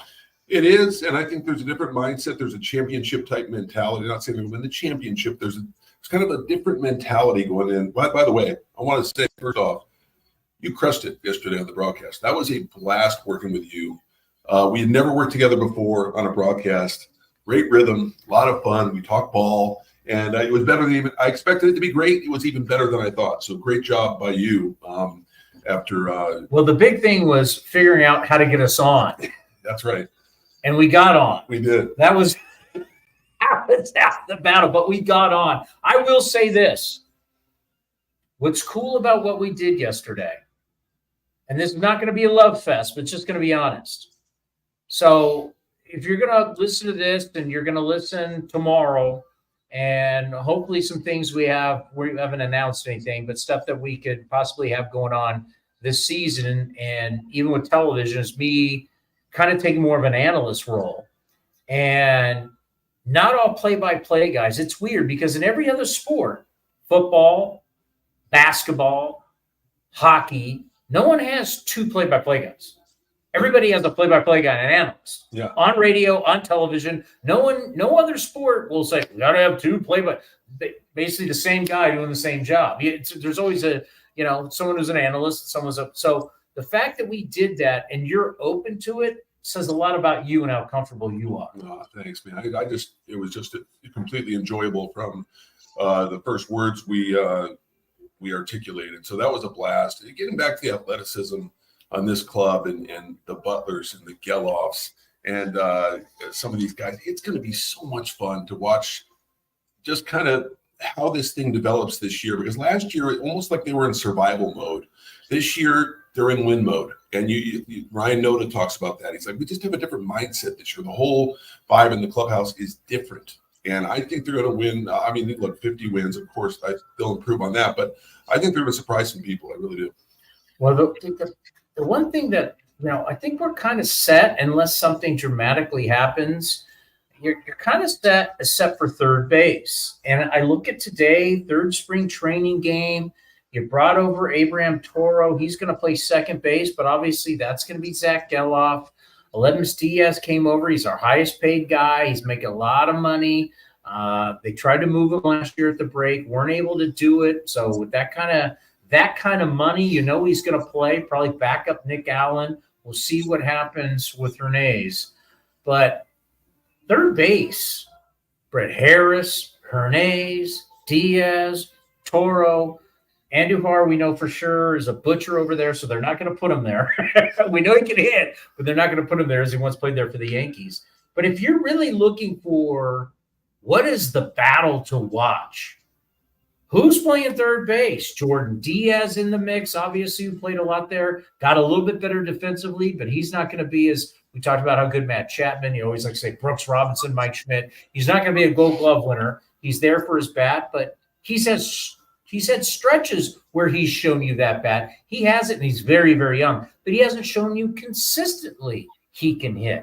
So the battle at third base right now, really intriguing. It is intriguing. It's going to be a lot of fun to see what happens. And, of course, whoever wins the third base job on opening day doesn't necessarily have that job for the year. Things change in the baseball season, as you know. So even if Jordan Diaz maybe wins the job out of camp or Abraham Toro wins the job out of camp, doesn't mean that Brett Harris can't go get it at some point. So look, I love position battles and rotation battles and battles in the bullpen at spring training. I love it because, everything's so casual down here and we're just having fun and everything. But inside that clubhouse, there will be and on the field will be some battles position-wise and rotation-wise, I believe, and of course, in the bullpen. So I'm excited about that, and I'm excited to watch Abraham Toro play, see what he can do playing on an everyday basis. But we got a little bit of a look at Brett Harris yesterday. And we Big dude. Yes, he is. Yes, he is. So I'm excited to see how he develops this year. Maybe starts in AAA or starts in AA and then works his way and see what he can do at the big league level. Yeah, the thing that's so interesting about baseball, the way it's different than all the sports on how the other sports get ready is I always go back to football because obviously it's the most watched sport. You have preseason games and you get all the players in the preseason game. NBA, preseason games. Hockey, preseason games. Baseball, we have spring training games, but you're not necessarily going to see like Alex Wood yesterday pitched. Not in our game where we were. He pitched back here at Hoboken, away from everybody. Mason Miller today is going to throw over at Fitch Park. He's not throwing in the game today. So guys that, let's face it, I want to see Wood pitch with an A's uniform. I want to see Mason Miller get guys out, especially at the end of the game. And just the way baseball works and the way they've scheduled it, we're not going to see some of the guys today. And I'm kind of disappointed when Mark Kotsay told us earlier today we're not going to see Mason Miller. I don't want to see Mason Miller punching out minor league guys over at Fitch. I want to see him over here punching out Arizona Diamondbacks. I hear you on that, Tony. I know that's just the way it works because you got to get a bunch of guys a lot of work in. So you'll see that. And Mason Miller's going to throw about 20 pitches today over at the minor league complex. And Alex Wood's going to get his work in. So, yeah, I mean, that's part of spring training. But I'm with you, man. I want to see Mason Miller on that mound for everybody to see. Watch him throw that gas. Watch him do his thing. But that in time, we got to be patient here. He'll be there. You in an ideal world, right? Because I know that it drives me nuts, but they'll be like they throw in like Danny Jimenez, chance to close. He was in early yesterday. They throw closers in early. I want to get Mason Miller ready. So you know what I would like to see? What's up? I want lights. I want production. We need to find him a song. All great closers have a song. You got to have an entrance. We need to work on that now before it happens. We need to have lights going. I mean, if there's fog machines, fireworks, AC/DC, Metallica, whatever his song is going to be, have it rocking, get him used to it, and have him, the big production coming in from the bullpen. Yeah. Get him ready for the regular season. I know, and I wonder what his song is. He's such a chill dude that I wonder what his song is going to be. I mean, he's obviously electric stuff. I'm going to ask him. I'm saying, what is your ideal walk-up song? Because I want to see that because this guy's got an arm. If he ends up being the closer, which I think he's going to, obviously compete for that closer spot and could be the closer, I'm excited to watch this guy in the ninth inning because his stuff is electric. And we got a little taste of it last year. They brought him along slowly, but this is an arm. This is a very special arm, as you know. It's my fault. I interviewed him. Was it the first day we were here? Would have been last Tuesday. I whiffed. I didn't ask him. That's on me. That's on me. I should have asked him, like, what's going to be you're going to be an all-star? Because we said, hey, man, you could be an all-star. You could, if you're going to be a big boy coming out of the bullpen in Major League Baseball, we're putting on a show these days. You've got to have the Trevor Hoffman, Hells Bells, Edwin Diaz. You got to have the show coming out. Yeah, you do, especially with 102, 103 mile an hour fastball. Yes, you got to have a closer song. You got to have a walkout song. So he will, but we just got to figure out what that is. Or maybe we suggest a few things. Who knows? Or you go funny like Mark Canna or Josh Reddick. You play like a Wham song, right? Honoring a Jimmy Buffett song coming out, and you'd be like, what? What would if Johnny D is the electric, oh my God, the big guy coming out of the bullpen, snarling, throwing 100 miles an hour, what would be your walkout? I don't know, man. I don't know. That's to put the pressure on me. Do you know what yours is? I might go if you like pina coladas and get caught in the rain. You're like, what? You get the batters comfortable, right? And then slow them down. Maybe that's it. Just a little slow song. And then Jimmy Buffett, yes, I am a pirate. Talking about blowing all the weed money and talent over your day job. I would come out with something great. I guarantee you I would too, man. I got to figure out I'm going to get back to you on that. You got it tomorrow. You got to have it. I'll bring it tomorrow. I'll bring the heat and I'll bring my walk-up songs for sure. Yeah. What would be your walk as a closer? I'll come up with one too. We got to come up with good ones because you got to get the crowd going because you need to get people fired up and you need to know that this is the final. I'm coming in, and this damn thing's over. That's right. It's over. And my walk-up song is going to say that. But I kind of like your idea of going with something slow, kind of lull them to sleep. They're laughing. It's Jimmy Buffett or whatever, or maybe like an old band, like REO Speed, something bad, right? And then just kind of blow them away. They're not expecting it, right? I understand when people say it's early, but I always like to say this. And as a guy that how long did you do AAA? 25 years. So that's 25 years of you got all these guys who are on the doorstep. Some guys that already been there before. Some guys are trying to get there for the first time. Yeah. You're right on the doorstep of the big leagues. Isn't it amazing how spring training, and like Brent Rooker is the greatest example of what spring training meant last year and what it means this year. Let's be honest. Spring training is not equal for everybody. The at-bats, the innings, because yesterday for the A's, we saw a bunch of relievers who have big league experience, but they're non-roster invitees. Every pitch they make is crucial versus other guys like Brent Rooker now. Every at-bat last year was a must-do something. Now it's like just getting ready for the season. Spring training is different for everybody. And it's different year to year. You're so right. I mean, look at Brent Rooker last year. Look how relaxed he is this year. Now, he wasn't relaxed last year, but he's battling for a spot last year. Look at Lucas Ursig, who didn't even start the year in the organization. He's battling for a spot. And this year, he's coming in, and he is relaxed. He knows he has to get his work in. But I asked him, how different is he? He goes, oh, my gosh, it is so different. My mindset is so different this year. I'm going to go out ready to dominate. Before I was battling for a job. So it does change year. You look at Ryan Noda. He put all that pressure on himself. He's a Rule 5 guy. So he knew he was going to be with the club most likely. But at the same time, he was very he put a lot of pressure, undue pressure on himself, right? So I think this year he's a lot more relaxed. Nick Allen's more relaxed. The guys, there's a different mindset when you know you have a job as opposed to battling for a job. And so I think that, look, we're going to see a different Ryan Noda this year. I think he's going to come out of the gate hot. And I just can't wait to see what these guys do. But I think I do feel like this clubhouse, they're all about winning, and there are some position battles, obviously, but it does seem like a more relaxed clubhouse right now than it did last year at this time. It just does. I'm going to let you in on something I haven't really talked about. And I think it's good for at this moment, but it's something that I know it to be true. And I never really wanted to get into it with Brent Rooker, but I just know this, that there was a time after that, really like after Baltimore, when he was getting really hot, that I know there was a time where Brent Rooker told somebody he was exhausted. And it wasn't physically, it was mentally. And if you remember, after he had that incredibly hot start, and that's how he got into the All-Star game, because that's what he got voted in by the players, right? So it was the players who remembered his hot start. That's why he got voted in. But it was a mental fatigue.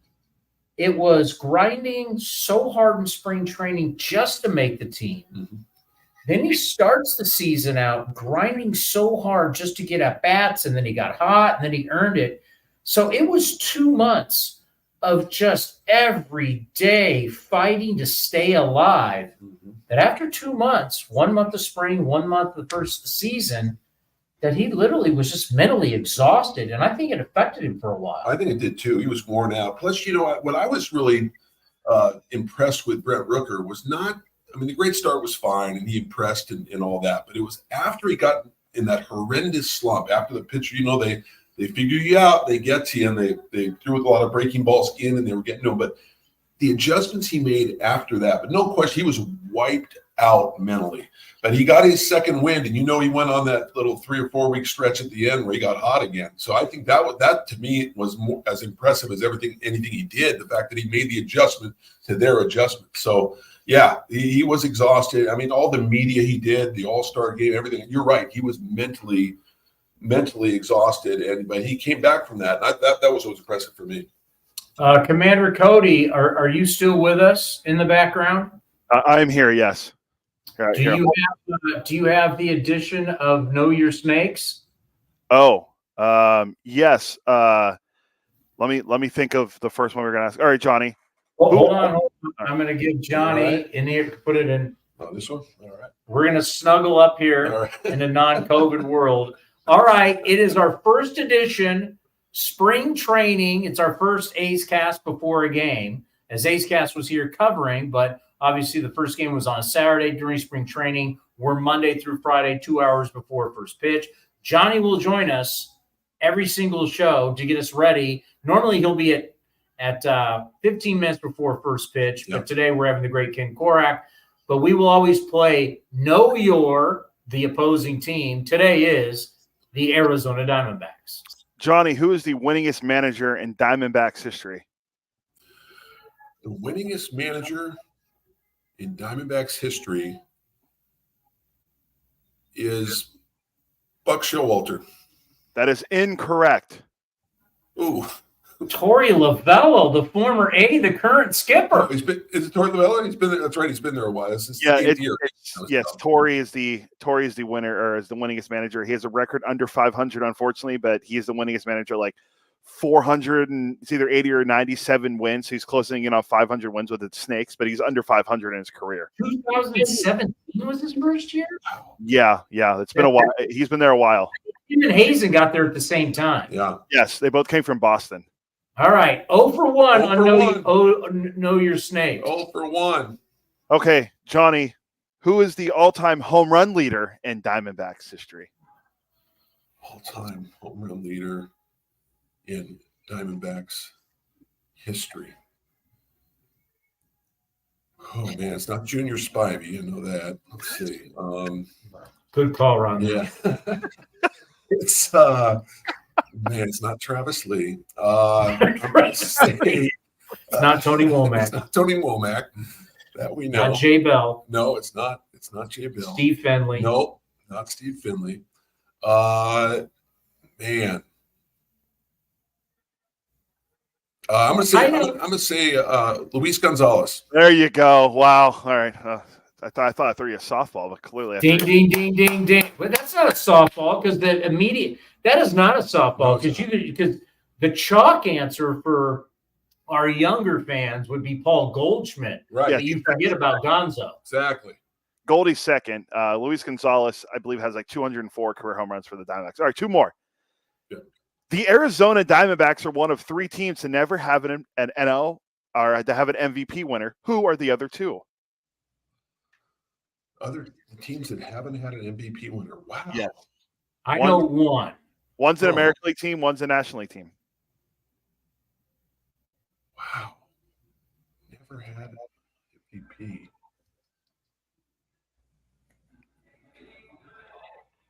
I want to guess on this too, by the way. Yeah, I want you to guess. That's a great Okay, the National League team is the Mets. That is correct. It's the Mets. So the National League teams are the Mets and Diamondbacks. There's one American League team. Is it the Rays? It's got to be Tampa. It's Tampa, yep. Yeah. There you go. All right. Last one. Who is the last National League Cy Young winner from the Arizona Diamondbacks? Oh, I know who that is. That's the right-hander. It is the right-hander. It is thinking it. Yep. It's thinking it. Brandon Webb. There you go. Brandon Webb. Nice job. Okay. You didn't go with the all-time winningest pitcher in Diamondbacks history. We asked a bonus question. Who's the winningest pitcher in Diamondbacks history? Winningest pitcher in Diamondbacks history is not Eric Sable. Let's see. I'm going to say it is oh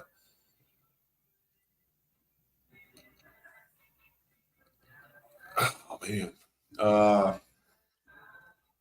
It's not Randy Johnson. Randy Johnson, 118 career wins. Brandon Webb is second at 87. Or Schilling's second, right? Schilling's third. Webb second. Oh, Webb second. Okay, gotcha. So there you go. There's Randy won 4 straight Cy Young. Yeah, that's decent. Yeah.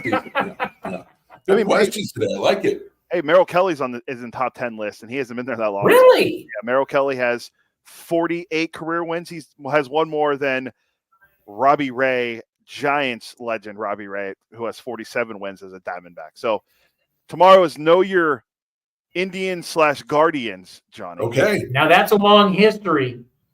See, now we're not dealing with expansion team. We go way back with the Guardians/Indians. And we get to do this and then do a game together. Correct. Can't wait. I can't promise We're you. the warm-up act for ourselves. That's right. Yeah. Can't wait. I can't promise you that there will not be a Major League question thrown in there somewhere. So be ready for that. If you've never been to Major League. All right. I respect it. What about a question for the current Guardians manager? Oh yeah, true. Forgot Voter. I know that's your good friend. I'm sure you'll catch up with him tomorrow before the game. Hey, Cody, let's do it. Tomorrow. Why don't we do it where you try to stump County and me together? Because I don't think you can. If you with us, our two brains together, you can't stump us. Well, Tony knows the answer to the most obvious question I'm going to ask you. No, make new questions. That's a tease for tomorrow. Okay. All right. The answer: Bob Feller. Right. Exactly. Exactly. Yep. Rocky Or Colorado. hey, you better Ray Fosse. Yeah. He'll be involved. Ray Fosse will be involved. We might have a Dwayne Kuiper question involved as well. Larry Doby. Yeah. The speaker. Jake Taylor. I don't know if you Jake Taylor. I don't know if you guys know this, but I went out to Heritage Park in Cleveland and did an interview with Ray Fosse at his plaque, where he is honored as one of the, at that time, was top 100 Indians, now Guardians of all time. Yeah, that I wish we had that. I'm sure we have it somewhere. I'm sure Michael Baird has it saved somewhere in his archives that we could.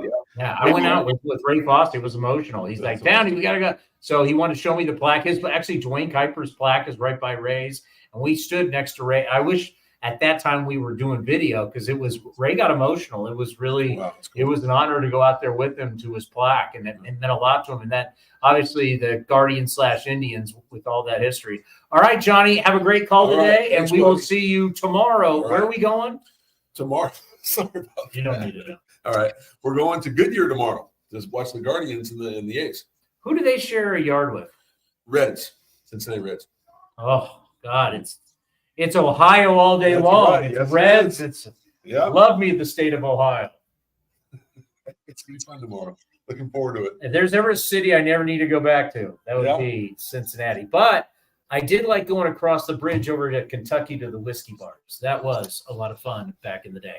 Have a good call. Thank you, buddy. Coming up next, we will talk to the voice of your Oakland Athletics, Ken Korach, right here on A's Cast Live. Hey, Oakland A's fans, join your team this spring in Mesa. With nonstop flights direct from Oakland, there's never been a better time to head to the Southwest. Surrounded by the stunning Sonoran Desert, spring training fans know why Arizona is the perfect spring break escape. Miles of trails, shoreline, and sunshine combined for an unforgettable Arizona adventure. There's simply no shortage of things to do, see, and discover in Mesa. Get your visitor's guide at visitmesa.com. Nestled in the hills of San Jose, minutes from Silicon Valley, Cinnabar Hills Golf Club offers 27 holes of championship golf, first-class pro shop, practice facility, and great food in the grill. This time of year also means family and business get-togethers. Let the folks at Cinnabar Hills make your event unforgettable while enjoying their award-winning venue. It's all there for you. Championship golf, a great space for any events, and incredible food. See it all at CinnabarHills.com. That's CinnabarHills.com. If you're looking for a new mattress, Nest Bedding has you covered. Sleep on the same mattress Hall of Famer Ricky Henderson sleeps on. Nest Bedding is the #1 brand of online mattresses and the Bay Area's favorite mattress store. Take home the Easy Breather pillow. The New York Times calls it their #1 pick. You can navigate their easy-to-use website, nestbedding.com. That's nestbedding.com. Green and Gold fans, use the coupon code Oakland and you get 10% off your entire order. Nest Bedding, love where you sleep. Ever since we got Xfinity, we have Wi-Fi all over the house, even in my hiding spots. Ha! Found you. How? That's wall-to-wall Wi-Fi from Xfinity. Now through March 21st, get started with 200 megabit internet for $25 a month for 2 years with no annual contract and get Wi-Fi equipment included. Go to Xfinity.com, call 1-800-XFINITY or visit a store today. Requires paperless bill and auto-pay with stored bank account. Restrictions apply. Taxes and fees extra. After promo, regular rates apply to internet service and Wi-Fi equipment. Actual speeds vary.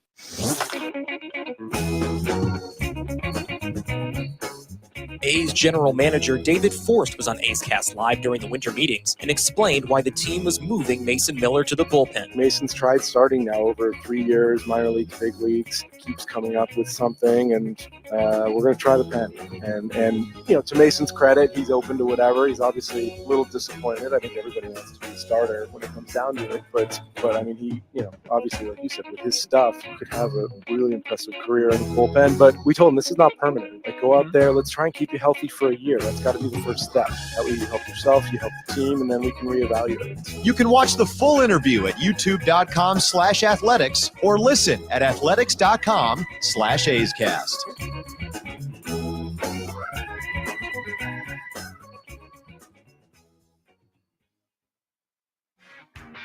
If you're looking for a great place to eat and watch games, go see our friends at the Chicken Pie Shop of Walnut Creek. The Chicken Pie Shop is one of the hottest restaurants in Walnut Creek. You're not going to find a better menu, and come try their world-famous chicken pie that has been served in Southern California for 86 years.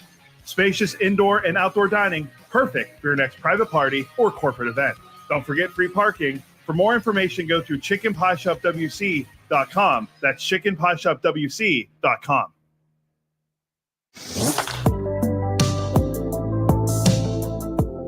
Nick Allen joined Towney on A's Cast Live and discussed the conversation he had with his teammates regarding 2024. Rooker came to Geloff and I a little bit, last year, but he was just like, we can't do this again. We got to find a way to really work our, tails off to get better and put us in a better position. And then, Zach and I always talk about, we were like, sink or swim, especially in our division, so we got to find a way to make it happen. Else, it doesn't happen. So that's just I think that's hopefully going to be our motto, but we just got to obviously take it day by day and just keep getting better. You can watch the full interview at youtube.com/athletics or listen at athletics.com/A'sCast.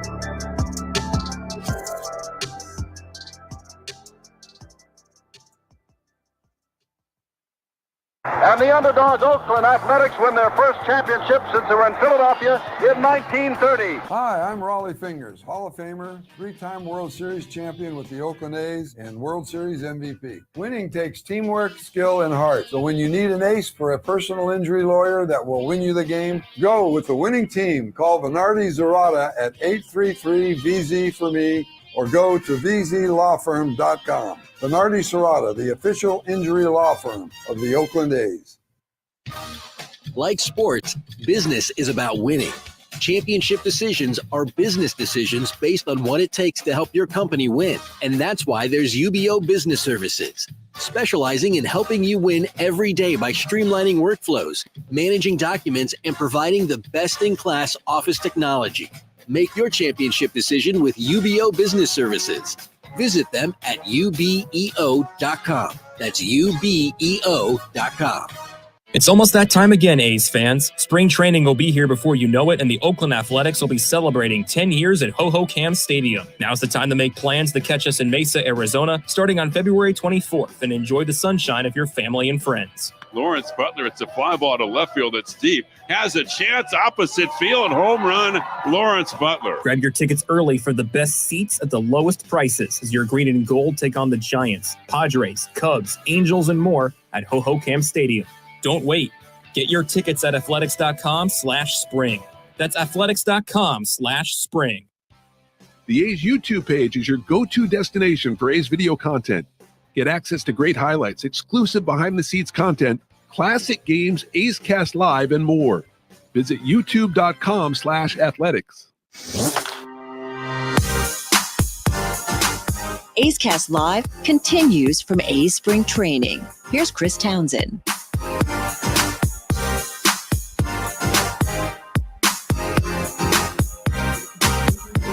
All righty.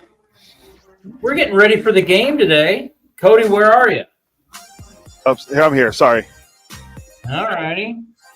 I'm going to switch the cameras. Everybody remember this guy? If you're listening at home, you cannot see, but if you're watching on YouTube, you can see him. As soon as he opens up his mouth and starts talking, you at home will know exactly who this is.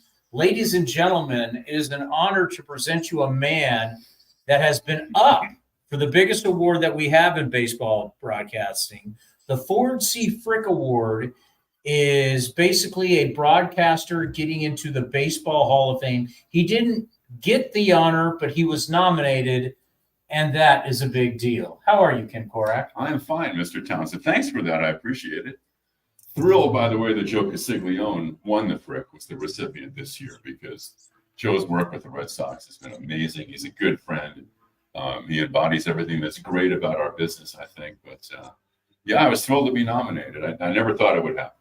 You've said multiple times, because we dealt so much with you trying to get Bill King in, that you so many times on this program said you would never be nominated. You thought you would never be. And it really is, it's a longevity thing. Now, obviously, if you do baseball for 5 years, you got no chance. But it's to be in our business for a long time means you have to be good to have one of these jobs for a long time. And the people who get the Ford C. Frick Award means you've been in the game a long time and you've had an unbelievable career. And yeah, when you get nominated, you stay around on that nominated list. I don't know. And you never know. Well, there are so many other people that are so deserving that didn't get nominated. So to have it happen one time, that's cool. I'm good with that. Tony, I'm indebted to the people on the committee. There's 5 people on the nominating committee, including 3 recipients of the Frick Award, and then 2 baseball broadcasting historians. So, yeah, indebted to those folks for sure. Now you know what it's like to have an MVP-like season, not win the MVP, but you feel pretty damn good that everybody's voting for it. Well, I'll give you one quick wow moment, okay? Because I found out it's actually the day that Bo Mel had his press conference with the Giants, by the way. And I got a text from one of the Bay Area sports writers. He said, congratulations, Steve Croner. Congratulations on the Frick nomination. I had no idea they were even announcing the nominees that day. So that was kind of cool. But the next day, I got a call from the Hall of Fame, and they wanted to go over some stuff. And when the number comes up on your phone, and then it says Cooperstown, New York, it's like, right? For those of us who have this like love of the game and reverence for the Hall of Fame, what it stands for, when you get a call and it says Cooperstown on your phone, it kind of takes you a couple of steps back before you regroup from that. I would have answered it, yes. Yeah, whenever you need, yes, I'm in. Whenever you need me, yes, I accept the award. Very humbling experience for sure. No doubt about it. Well deserved. I mean, obviously, you're in the San Francisco Bay Area Radio Hall of Fame. Your great work, I mean, not just with the A's. For my alma mater, San Jose State football, what you did down in Vegas for UNLV basketball, it's been a great career. And who knows, maybe someday we will be all going to Cooperstown to celebrate. And it would be so special because it would be like Bill King would be there with you. He would be, but it's not that big a deal. Honestly, there's so many other people that are more deserving, Tony. Like I said, to be nominated once surpassed any of my expectations at all. So coming down to Arizona, looking at this team, it's funny. I mean, 50 wins is bottom of the barrel. I mean, I'm not sugarcoating it. It was so bad last year, but it can't get like any worse than last year. And that's why I think when people start looking, the A's are going to be the same, I don't believe that at all. Like talking to the players, looking at the veteran pitching that the A's brought in, I think we're going to surpass the 50-win mark. I've even been on record saying I think it's going to be more in the 70 range, which still 70 wins stinks. But I think it's better than 50. But better than 50, but it's not great. But I think they're going to be far better this year. What do you think? Yeah, I don't know what the record's going to be. I don't think they're going to lose 112 games, Tony. But I think the quality of baseball is going to be a lot better. And that's kind of where you start, right? I mean, it's a process thing, and people talk about that. But I think the veteran starting pitchers will really help. And because it was a lot to ask to run out so many young starters and rookie starters making their major league debuts. Last year, so guys like Stripling and Wood, I think, are going to stabilize the rotation. And I think that's big. And the other thing is, I think they're going to play better on defense this year. And like we were asking yesterday with Kotze, I think John Shea asked him, is your defense going to be better this year? And Kotze, his response was like 2 words, get better. right? And so, but I do think you've got guys that are just playing together for the first time last year, and in some cases, maybe for just a couple of months, that'll be playing together for hopefully most of the season this year. I think they'll be more athletic on defense. I think they're going to be better, and so the quality of baseball, I think, will be better this year for sure. It reminds me of when I was trying to teach my kids how to ride a bike. Like at some point, you pulled the training wheels off, you get behind them, and you're grabbing the seat and the steering, you're taking them down, then you kind of let them go, and they wobble and fall. And at some point, you go, you got to figure this out. Yeah. I get the sense, we did our first Mark Kotze show this past week. Mark has been very tame. He's a very high-strung, competitive person. He wore it for 2 years. He finally kind of admitted the kid gloves are off. He's not like, you got to perform or you're not going to be here. This year, the expectations from the manager to his players, perform or we will move on. He burns to win. I mean, he's a competitive, like you said, he's a competitive guy, and it's really hard. He doesn't show it outwardly, and it was one of the best things about Mark and also the coaching staff last year. Through all the difficulty, they came out every day and they were energized, and like his mantra was, let's just try to win the day. And so that was their goal last year. But behind the scenes, he's burning to win, and nobody likes to lose that many games. And so I think you're right, and I think the expectations should be higher. Why not? Yeah, no doubt. I mean, there's talent here. There's better talent.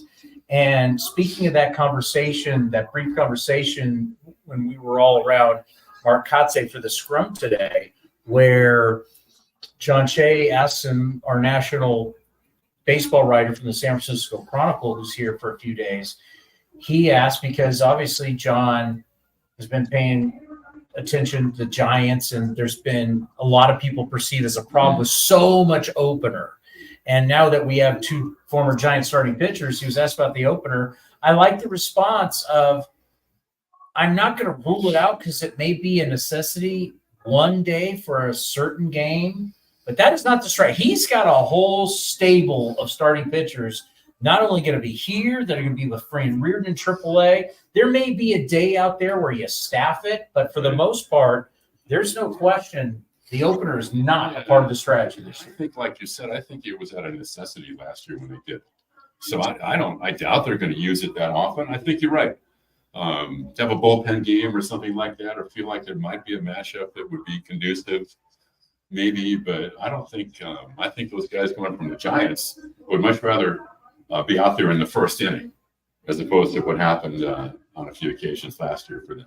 And you think about anybody who's a veteran pitcher, a veteran player, but let's stick with veteran pitchers. And the guy I use all the time, it's a great example. And because I used to do a talk show with Aubrey Huff, the former Giant, but Aubrey had some really good years with Tampa Bay. And he knew a young Scott Kazmir. And a lot of the Tampa Bay players, they were the Devil Rays then. Right. They didn't love Scott Kazmir. Kazmir was kind of an interesting guy, as it was like he was super talented and young, but wasn't a great teammate, selfish, all these kind of things that you don't want to hear about a player. But then all of a sudden, he lost his stuff, he lost his confidence, he lost his career. He's with the Sugarland Skeeters, who are now the AAA affiliate for the Astros. But back then, they were just independent ball. Yeah. Well, all of a sudden, he finds it, comes to Oakland, more veteran guy, becomes a great leader, becomes a great teammate, gets his stuff back, and becomes an all-star for the A's. So when you think about veteran pitchers coming here, a Bartolo Colon, on and on and on, there's guys that have come here and resurrected their careers. And for these two guys, they're going to get the opportunity that they want, a chance to, hey, you're healthy, you can get 30 starts. Yeah, and Kazmir was a good pitcher on some good teams, too, for the A's. And Scott Alexander, too, out of the bullpen, right? I mean, he's got a chance to impact the club from the left side. Santa Rosa guy, isn't he? Cardinal Newman, I think, in Santa Rosa, right? And Sonoma State, I think he finished up at Sonoma. We'd have to look that up. He has the Tommy background from that standpoint. Is that correct, Commander? Sonoma State? Yeah, Sonoma State. Ken is correct. Yeah. So that's cool to have a North Bay guy on the club. Yeah, so it's the pitching is going to be far better.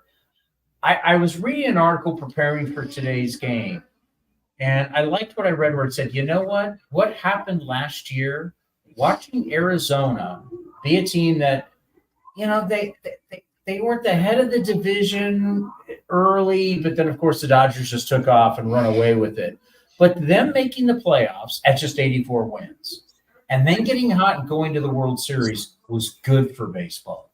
It was good to show it's not just all about payroll. What did you make of the It wasn't good for the Dodgers. It wasn't good for them at all. What did they win? 83 games? 84. 84. We're 16 games back. So you get hot at the right time, right? You get some guys who get hot at the right time. You get a little karma going, and it was impressive. I don't think it was fluky what they did. I think they outplayed the teams they played, and good for Torey Lovullo, right? He was one of the great guys in a one-time athletics. So, all credit to them. Yeah, and just to show, it shows a team, because I had the winning percentage. In 2021, they finished 55 games back. That would have been 2021 would have been Dodgers. Because was it 2022 that the Giants won 107? The Dodgers won 106. Yeah, it would have been the Dodgers in 2021. They finished 55 games back and had a 321 winning percentage. And now look at it. Yeah, and in a short series with a couple of days off, and if you have a couple of hot starting pitchers, and Zach Gallen's one of the best in baseball, it can carry you pretty far during the postseason. You get 3 or 4 guys who are hot. So, yeah, I mean, that's a pretty tough division, though, right? This year, I mean, the Dodgers are like the all-time loaded club down here. Yeah, being over there yesterday. By the way, Camelback Ranch, you get this sense like, man, if we could throw another 10,000 seats here, it's like a big league ballpark. See, I'm not a fan of Camelback Ranch. I know you were talking about it on the broadcast, and you loved it. Not enough shade there. That's the biggest knock on Camelback. It has a very shallow grade to it with the seating areas, and there's just, I don't know. I mean, it gets kind of warm out here. Well, let me explain my Arizona experiences for my time. I've been coming to Arizona. I like Hohokam a lot better than Camelback. So I've been coming to Arizona for about 30 years, and everybody asks me, "Oh, you love Arizona?" I go, "I love Arizona. I love coming down here." And they go, "What about the heat?" And I go, "I don't know. I've never experienced it."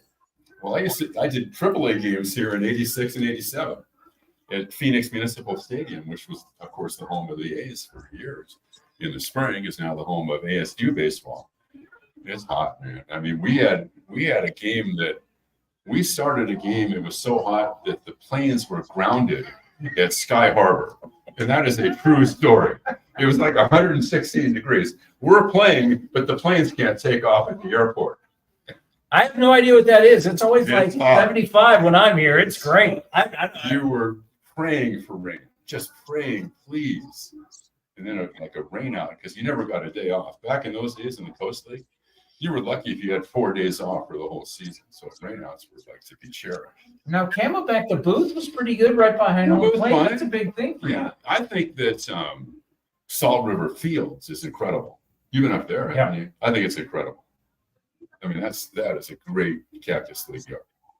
All righty. I just want to know on the way out here, and I know Cody's going to ask me, when that day does come, hopefully, you get the Ford C. Frick Award. Will A's Cast be in the speech? I thought you'd be setting up outside doing everything live from there. Oh, we will be. Yeah. I just want to know, will A's Cast be in the speech? You and the commander and Johnny D and Vinny and Dr. Curran and everybody else who's here. The good doctor? Today. Yeah. Stop with that kind of talk. It's not happening. Well, we had to play it at least one time. I mean, we won't do it every single time. All righty. It's good to see you. I know for the fans, great to hear. Good to see you. You'll be back. I don't know when you'll be back, when you're going to be joining us. We know you'll be back for the start of the season. Ready to rock. I like it. They say a starting pitcher comes to camp and he's like a couple weeks behind. That's kind of my status. But it's all good. We're all good. All right, buddy. You know what? We need Ken Korach. Opening day starter. You got to be there opening day. That's all we need. That's like 4 weeks, right? Mm-hmm. Yeah, 4 weeks from Thursday. Right? Is that right? or 3. It's 4 weeks. Or, I don't know. It's a few weeks. Yeah. I'll see you then. We got a lot of shows in between. The great Ken Korach coming up next. We get you ready for the A's and the Snakes right here on A's Cast and the A's Radio Network. It's almost that time again, A's fans. Spring training will be here before you know it, and the Oakland Athletics will be celebrating 10 years at Ho-Ho-Cam Stadium. Now's the time to make plans to catch us in Mesa, Arizona, starting on February 24th, and enjoy the sunshine of your family and friends. Lawrence Butler, it's a fly ball to left field that's deep. Has a chance opposite field. Home run, Lawrence Butler. Grab your tickets early for the best seats at the lowest prices as your green and gold take on the Giants, Padres, Cubs, Angels, and more at Ho-Ho-Cam Stadium. Don't wait. Get your tickets at athletics.com/spring. That's athletics.com/spring. This is Chris Townsend, and if you're looking for a great place to eat and watch games, go see my friends at the Chicken Pie Shop at Walnut Creek. The Chicken Pie Shop is one of the hottest restaurants in Walnut Creek. You're not going to find a better menu, and come try their world-famous chicken pie that has been served in Southern California for 86 years. Spacious indoor and outdoor dining, perfect for your next private party or corporate event. Don't forget free parking. For more information, go to chickenpieshopwc.com. That's chickenpieshopwc.com.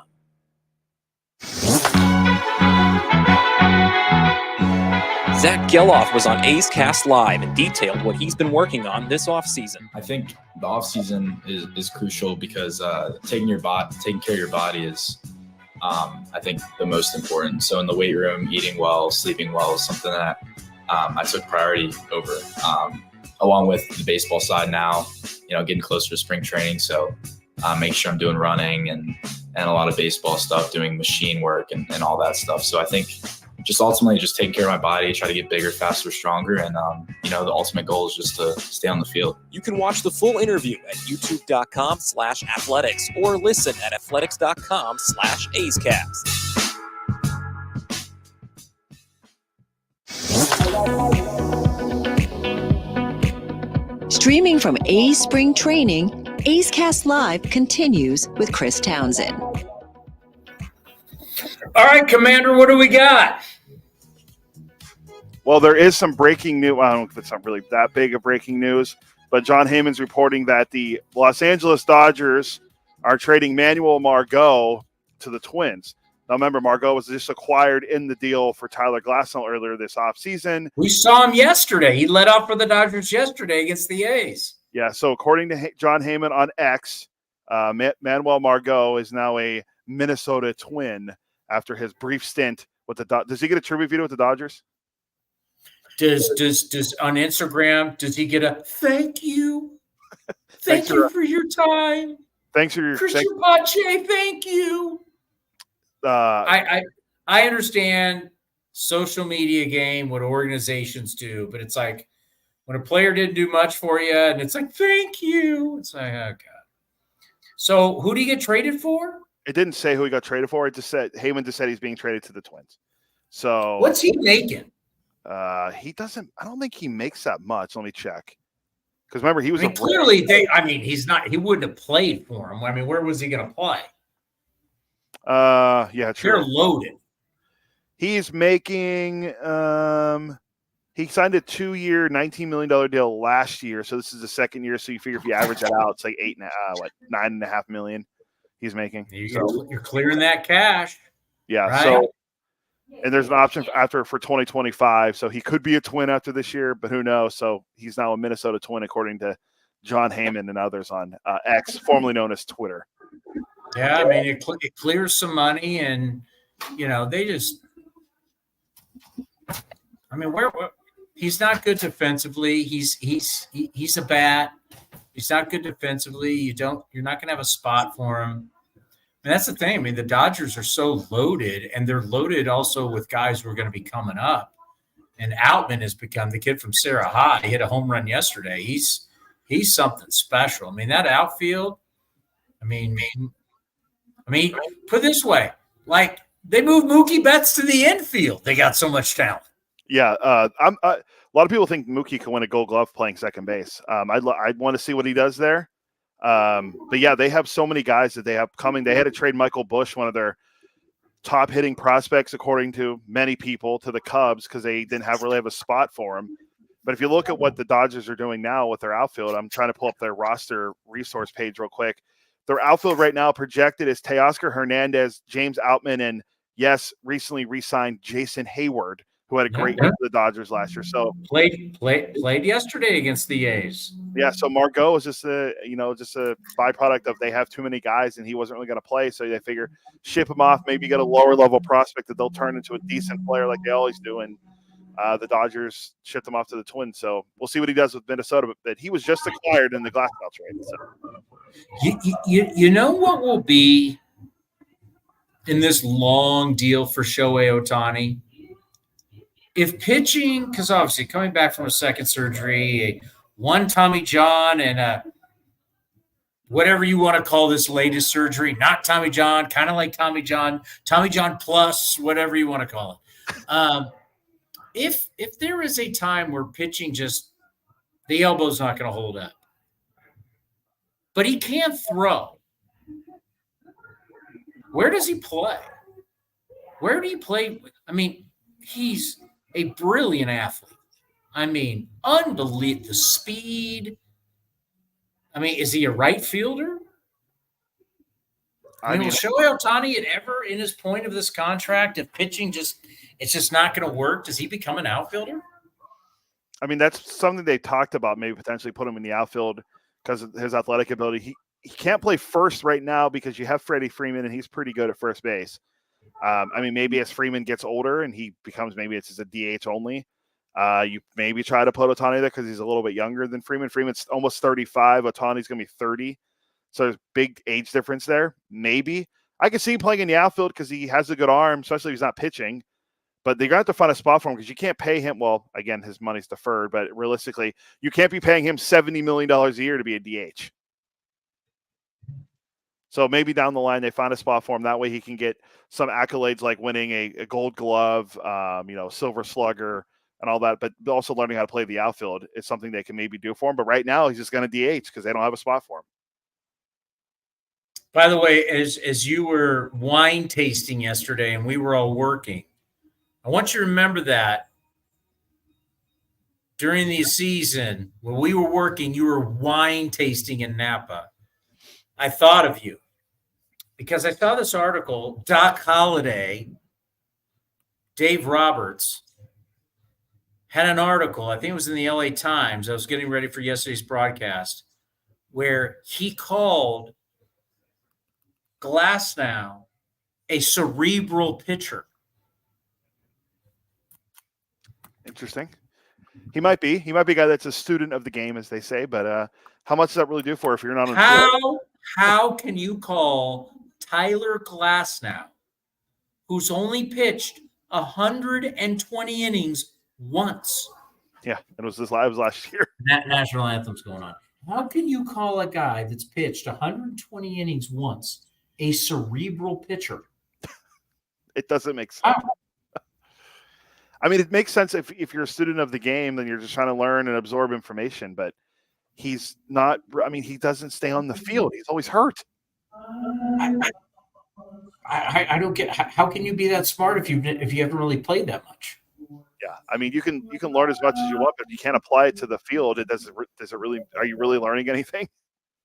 So the national anthem's going on. You think we should probably end this thing? Yeah, that's fine because I can play a couple commercials before we head to the game. Okay, tomorrow what do we got? We'll have Tyler Soderstrom, Steve Vucinich, and Jacob Wilson, along with Know Your Guardians with Johnny. I like it.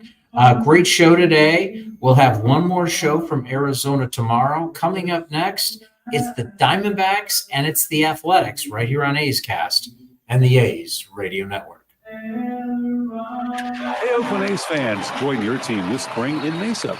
With nonstop flights direct from Oakland, there's never been a better time to head to the Southwest. Surrounded by the stunning Sonoran Desert, spring training fans know why Arizona is the perfect spring break escape. Miles of trails, shoreline, and sunshine combined for an unforgettable Arizona adventure. There's simply no shortage of things to do, see, and discover in Mesa. Get your visitor's guide at visitmesa.com. This has been a presentation of the Oakland Athletics.